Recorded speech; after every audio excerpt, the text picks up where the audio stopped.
MotorCast, the latest in automotive news. Brett Warp here with you on WBKR.com each and every Thursday at 5:30. It's all brought to you by our good buddies out at Diesel Up, 3247 Commerce Drive in Newburgh, Indiana. So we're kicking the show off today. We're taking it back to a few weeks ago when we brought up the Hellcat. That's right, Dodge Challenger Hellcat. It's the fastest, most powerful American production car ever made. But what's going to take the place of it? General Motors can't let this go on for too much longer, or they are going to be in even, a bigger world of bad stuff. Now, obviously, we know that a V6 is not going to be able to take care of the Hellcat. Ford probably doesn't have much up their sleeve. Cadillac and General Motors, along with Chevrolet, they might have something to do with it. Cadillac right now, they don't have any V8s in any of their cars. And I'll say it again, they don't have any V8s in their cars right now. They will, because they do have something going on with the brand new Corvette Stingray and the CTS, and we'll talk about that in a minute. Speaking of the Stingray, Corvette has always had something better, something a little bit higher up. Of course, they would have the base model Corvette, and they would have the Z06, maybe the Grand Sport, and then the ZR1, which was ridiculous. In years past, the Corvette ZR1 had 638 horsepower.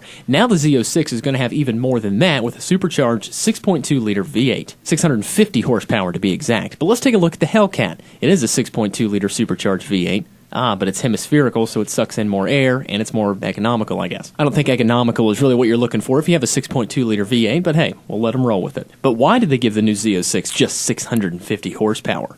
I mean, the Hellcat, with virtually the same engine, pumping out 707. So what's Chevy doing here? I think they might be leaving room for something else. Maybe like the ZR1. The Z06, which is a step down from the ZR1, has more power this year than the ZR1 did last year. So we're assuming that if they want to dive back into this madness of the ZR1, they're going to have a little bit of extra room to play around and either match or do even better than the Hellcat. Anyway, we'll switch out of that. Same team, different player, and the V-Series is back, but not for a little while. 2016 to be exact, when they're bringing out the Cadillac CTS-V.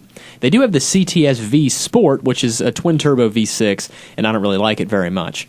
I like the idea of it, but when I hear CTS-V, I automatically go straight to, it's got a V8. This one doesn't. I don't like that. 3 different variants of the CTS now. We have the CTS Base, the CTS-V Sport, and then the actual CTS-V, the actual V, the real V with the V8 is going to be coming out in 2016. Now, see if you guys can keep up with me on this one. It'll only take a second. The 2016 CTS-V is going to be having the same engine as the 2015 Corvette Z06 that isn't even out yet. But that'll be coming out in 2016 with the 2015 engine. You see where I'm going?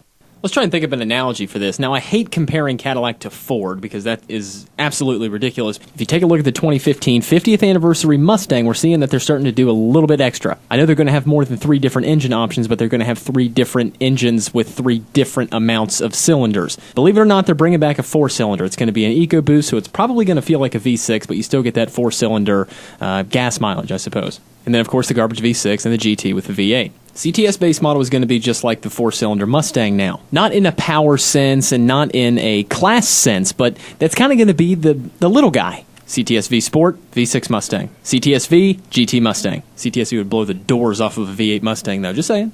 People that buy the V Sport are going to hate it. They're going to regret ever buying it because as soon as the CTS-V hits the streets in 2016, they're going to be like, dang it, I should have waited. Granted, they're probably saving about $20,000 just from buying the V Sport rather than the actual V8V, but take a listen to this. Now, on a very rare occasion, this could happen, but just bear with me. If you're sitting in your Cadillac V Sport with your twin-turbo V6 and an actual CTS-V pulls up with its screaming Z06 Corvette engine in it, you're going to be like, this sucks.